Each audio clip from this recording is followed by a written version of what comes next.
नमस्कार बच्चों।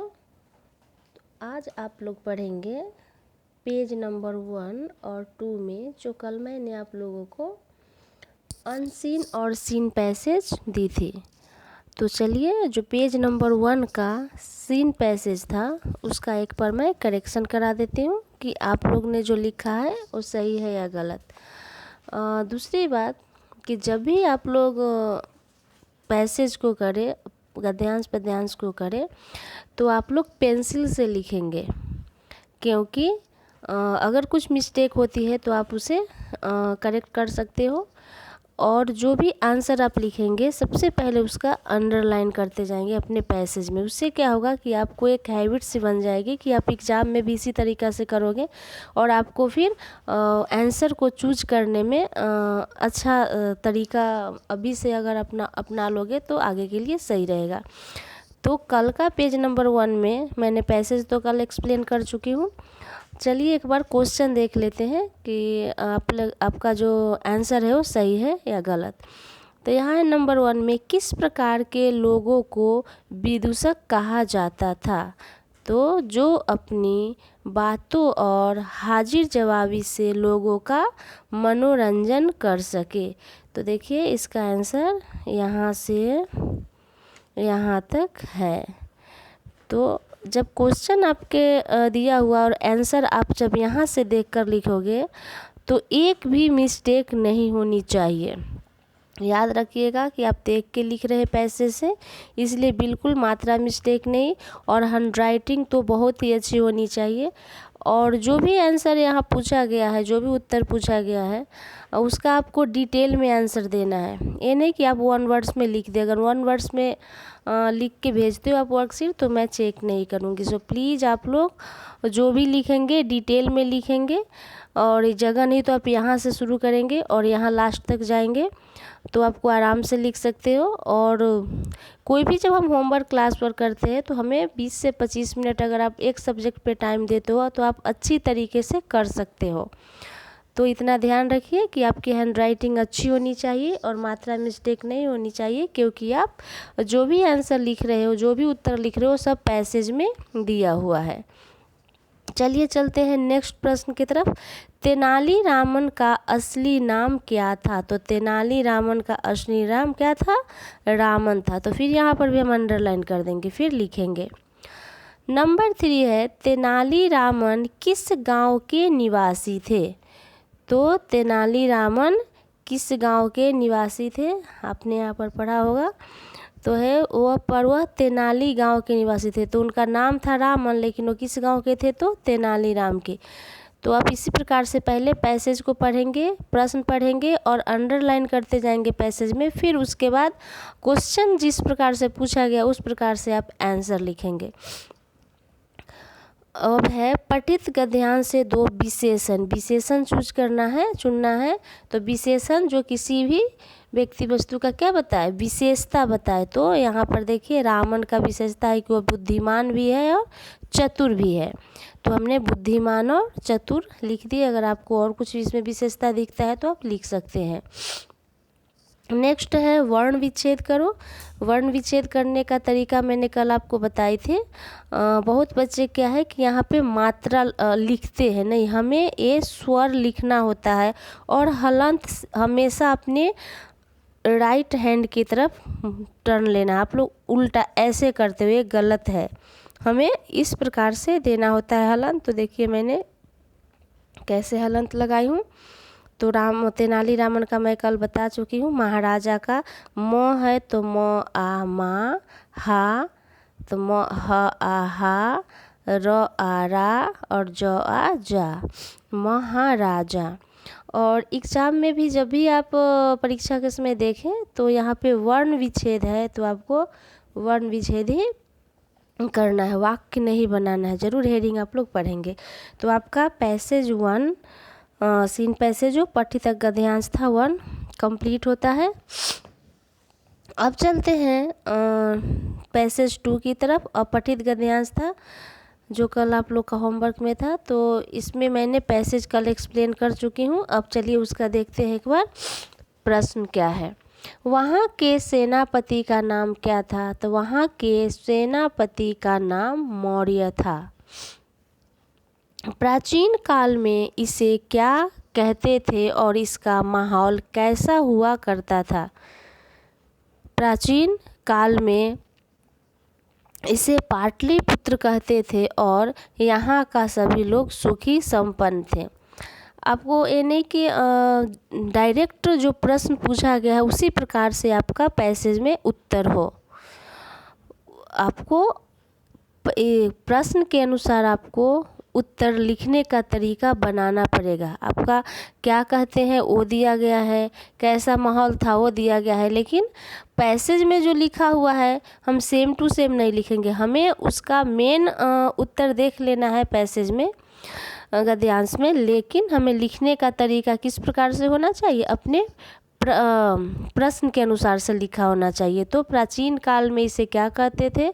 तो प्राचीन काल में इसे पाटलिपुत्र कहते थे। इसका माहौल कैसा हुआ करता था?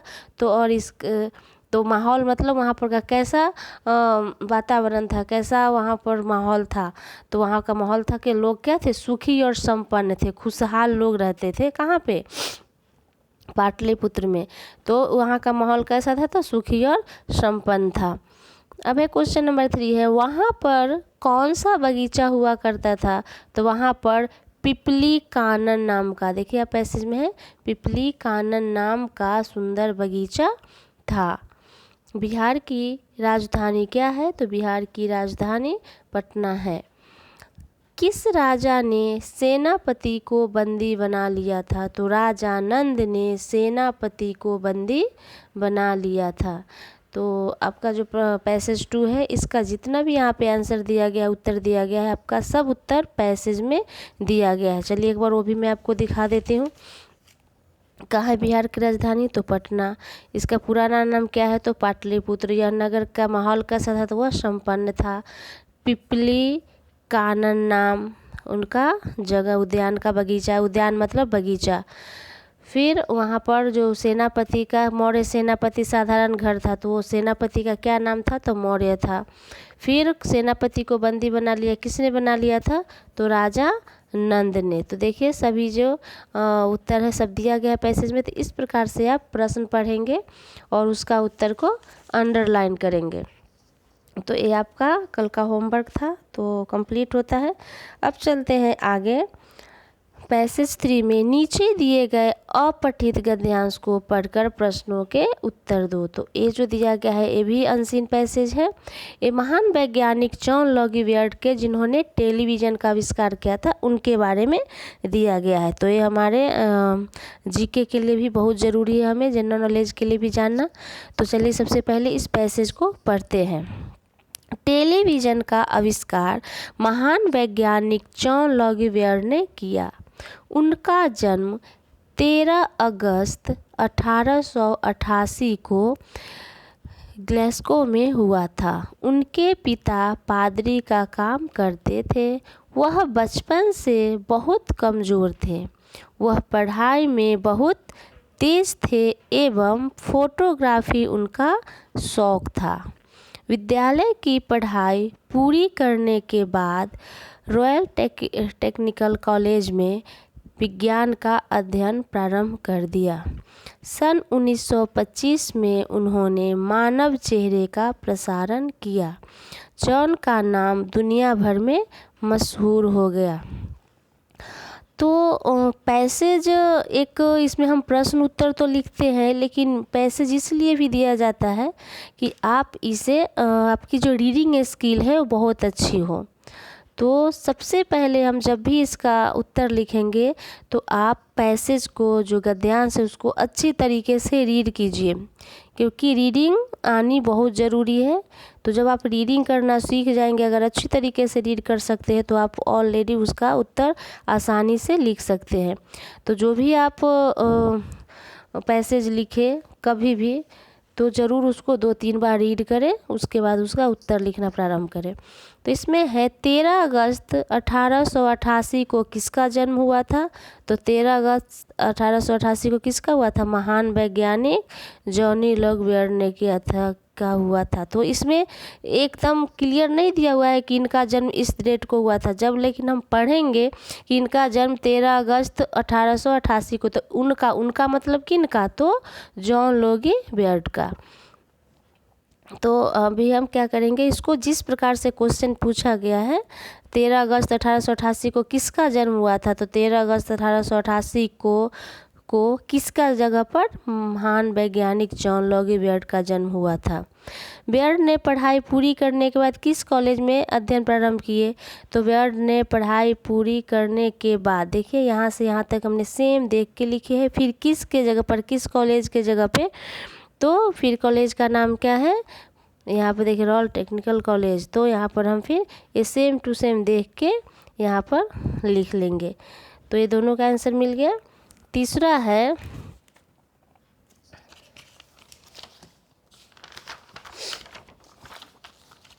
जॉन ने किसका आविष्कार किया?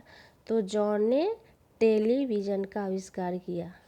उन्होंने कॉलेज में किस विषय का अध्ययन किया? तो उन्होंने कॉलेज में विज्ञान को इंग्लिश में क्या बोलते हैं? साइंस, विज्ञान का अध्ययन किया। उन्होंने मानव चेहरे का प्रसारण कब किया? तो उन्होंने मानव चेहरे का प्रसारण 1925 में किया, 1925 में किया। उन्हें क्या करने का बहुत शौक था? तो उन्हें फोटोग्राफी करने का बहुत शौक था। तो ये जो भी आंसर है इसका, चलिए एक बार मैं भी वो भी अंडरलाइन करके बता दे रही हूँ कि कैसे आप लोग पहले अंडरलाइन करोगे फिर लिखोगे। तो उन्होंने किसका आविष्कार किया? तो टेलीविज़न का किया। फिर है कि उनको किस चीज़ का बहुत शौक था? तो फोटोग्राफी का। फोटोग्राफी मतलब उनको फ़ोटो खींचने का। फिर उन्होंने मानव चेहरे का आविष्कार कब किया? तो 1925 में किया। तो इस प्रकार से देखिए सभी आंसर कहाँ दिया गया है? आपके पैसेज में ही दिया गया है। अब चलते हैं आगे व्याकरण की तरफ। आपने अभी सीन अनसीन पैसेज पढ़ा।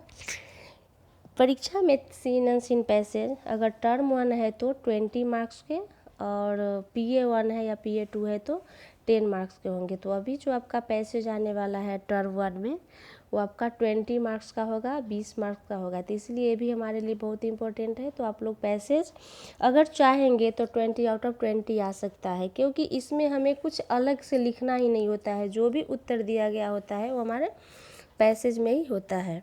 अब आपने अब चलते हम लोग व्याकरण। तो आपने व्याकरण जो भी मैंने अभी टॉपिक ली हूँ व्याकरण से, ये अभी मैंने पढ़ाई हूँ। टर्म 1 में मैंने अभी एक्सप्लेन की हूँ चैप्टर, उसमें क्या है? विशेषण। आपका एक चैप्टर था चैप्टर 7, चैप्टर 8 विशेषण। तो चलिए विशेषण मैं एग्जाम में किस प्रकार से पूछूंगी ये भी दे रखी हूँ वर्कशीट में, और मैंने नोटबुक में भी विशेषण किस प्रकार से किया जाए वो मैंने कुछ टेस्ट के जरिए ली थी। तो विशेषण है, विशेषण जानते हो कि किसी भी चीज़ की विशेषता होती है उसे हम क्या कहते हैं? विशेषण कहते हैं। तो यहाँ है फूल डैश होता है। तो फूल का क्या विशेषता है? सुंदर है, लाल है, पीला है, अच्छा है, खराब है। वो आपको यहाँ पे उचित, अब हम फूल काला है तो नहीं लिख सकते, ये भी विशेषण है काला, लेकिन उचित है जो हमें इसके लिए परफेक्ट हो। तो आपको फूल के बारे में आपको क्या लगता है विशेषता वो लिखना है। सूरज डैश में डूबता है। तो सूरज डूबना, डूबना मतलब क्या होता है? सनसेट। तो सूरज डैश में डूबता है तो क्या लिखेंगे यहाँ? सूरज पश्चिम में डूबता है। पश्चिम में लिख दे रही हूँ एक। देखिए अब आपको फूल का खुद लिखना है। सेब बहुत डैश है, सेब बहुत लाल है, सेब बहुत मीठा है। तो आपको जो अच्छा लगे इस प्रकार से आपको ये लिखना है। कुतुब मीनार बहुत डैश है, मेरे पास डैश रुपये है। तो ये आपका विशेषता लिखना है, विशेषण है। तो बहुत ही ईजी है आपका EX4। अब आगे चलते हैं, निम्नलिखित प्रश्नों के उत्तर दो। तो आपने अभी जो पैसेज एक किया था उससे संबंधित है, और ये जनरल नॉलेज में भी है कि हमें हर स्टेट के बारे में जानना चाहिए। तो बिहार प्रदेश की राजधानी कहाँ है? तो बिहार प्रदेश की राजधानी पटना है। पटना का प्राचीन नाम क्या है। आपने अभी एक पैसेज पढ़ा था, उस पैसेज में आपने इसका उत्तर लिखा है, तो उस पैसेज को फिर से देखिए, अगर आपको याद है तो अपने आप लिख सकते हैं। लेकिन आपको सिर्फ 1 वर्ड्स में उत्तर देना नहीं है, आपको डिटेल में किस प्रकार से प्रश्न पूछा गया उस प्रकार से आपको उत्तर लिखना है। चलिए अब आगे चलते हैं। तेनालीरामन की कहानी से आपने क्या सीखा। ये आपके पाठ्य पुस्तक से संबंधित है कि तेनालीरामन जो आपने पाठ पढ़ा था, तो उस पाठ को पढ़ने से आपको क्या सीख मिलती है। तो तेनालीरामन की कहानी से हमने हाजिर जवाबी मतलब चतुराई से उत्तर देना, सूझबूझ एवं स्वयं पर भरोसा करना, अपने आप पर भरोसा करना हमने सीखा। तो मैंने इसका उत्तर लिख दी हूँ। अब है 4 में, तेनालीरामन किस भाषा के कवि थे। आपको अगर एक्सप्लेन करते समय अगर आपने सही से ध्यान से सुना होगा तो आप ज़रूर इसका आंसर लिख सकते हैं। अगर नहीं याद है तो अपनी टेक्स्ट बुक में गुलमोहर देखिए, पाठ 6 तेनालीरामन में इसका उत्तर आपको मिल जाएगा। अब है नेक्स्ट संवाद लेखन। संवाद लेखन मैंने कराई हूँ। संवाद लेखन क्या होता है, जो हम 2 दोस्त या 2 अपने पेरेंट्स के साथ या अपने टीचर के साथ जो हम बातें करते हैं, जो हमारी बातचीत होती है, उसी को हम अपने तरीक़ा से बातचीत को लिखना। तो आपकी परीक्षा की तैयारी, आप परीक्षा किस प्रकार से कर रहे हो, उसकी तैयारी कैसी चल रही है। आपकी जो फ्रेंड है रीता, सीता मैंने नाम दे रखी हूँ, अगर नाम ना रहता तो आप अपना भी अपने फ्रेंड का भी नाम लिख सकते थे। तो मैंने सीता और रीता दे चुकी हूँ। तो अब 2 जो सीता और रीता है, अपनी परीक्षा जो आने वाली है टर्म 1 की या टर्म 2 की, उसकी तैयारी कैसी चल रही है। दोनों दोस्त बातें कर रहे हैं। आप लोग भी बातें करते होंगे अपने फ्रेंड से कि तुमने क्या पढ़ा नहीं पढ़ा। तो रीता क्या पूछेगी, हेलो प्रथम, हेलो सीता, तुम कैसे हो। सबसे पहले तो हम हालचाल पूछते हैं, तो हाँ कैसे हो। तो फिर ये बोलेगी कि हाँ मैं तो ठीक हूँ, पर तुम बताओ कि तुम्हारी परीक्षा की तैयारी कैसे चल रही है। तो फिर ये बोलेगी कि मेरी तो अंग्रेजी की, सामाजिक विज्ञान की, गणित की तैयारी हो गई है, लेकिन अभी हिंदी और कौन सा विषय आपका, अंग्रेजी का बाकी है। तो फिर वो बोलेगी कि चलो कोई बात नहीं है, हमारे पास अभी 5 दिन का टाइम है, हम लोग और अच्छे से प्रैक्टिस करेंगे और अच्छे से ध्यान देंगे और हमारी तैयारी हो जाएगी। और इस प्रकार से वह दोनों, आपके मन में क्या क्या कौन कौन सी बातें आती हैं। देखिए यहाँ पे 1 2 3 4 और 2 पीछे दिया गया है, तो 3 बार आपसे और 3 बार आपके सामने वाले से, 3 बार। तो इस प्रकार से आप क्या आपकी मन की बातें हैं वो आप दोनों दोस्त बात कर रहे हैं और उसको लिखना। और बात जो लिखेंगे थोड़ी सी डिटेल में होनी चाहिए, नहीं कि आप एक लाइन का लिखे और ख़त्म हो गए। तो आप अच्छी तरीक़ा से, मैंने आपको नोटबुक में भी लिखा चुकी हूँ, तो आपको पहले इसके बारे में सोचना है, समझना है कि आप क्या कहना चाहते हो और आपके दोस्त उसका उत्तर क्या आएगा, वो अपने मन में सोच लीजिए, फिर आप इसे लिखिएगा। ओके, तो ये आज का आपका होमवर्क है 23 23 डेट का। तो कल हम लोग मिलते हैं अगले चैप्टर से। Okay, bye.